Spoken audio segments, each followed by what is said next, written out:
The new grid view in Prototypes and Design Specs makes it easy for your stakeholders and developers to quickly navigate your work and jump to the screens most relevant to them. I'm here in XD and I've just published up a prototype.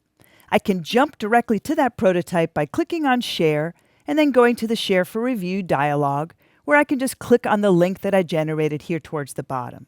As usual, here in the browser, I'm presented with the first screen in my prototype flow, and I can come in and navigate that experience by clicking on individual hotspots that I've defined, or alternatively just tabbing between individual artboards.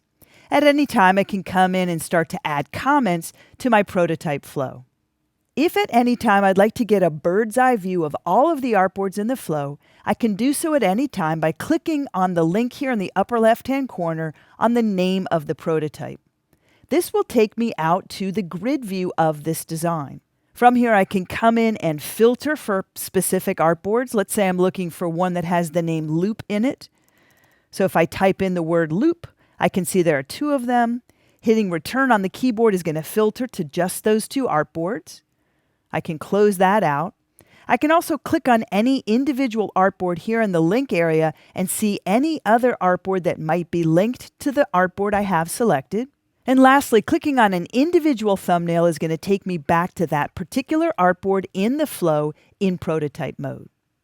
Now, this same great grid interface that I'm showing you is available for both prototypes and design specs. Also, one last note, if you've published prototypes or design specs in the past, you'll want to republish them using this latest version of XD to take advantage of the new grid view enhancement.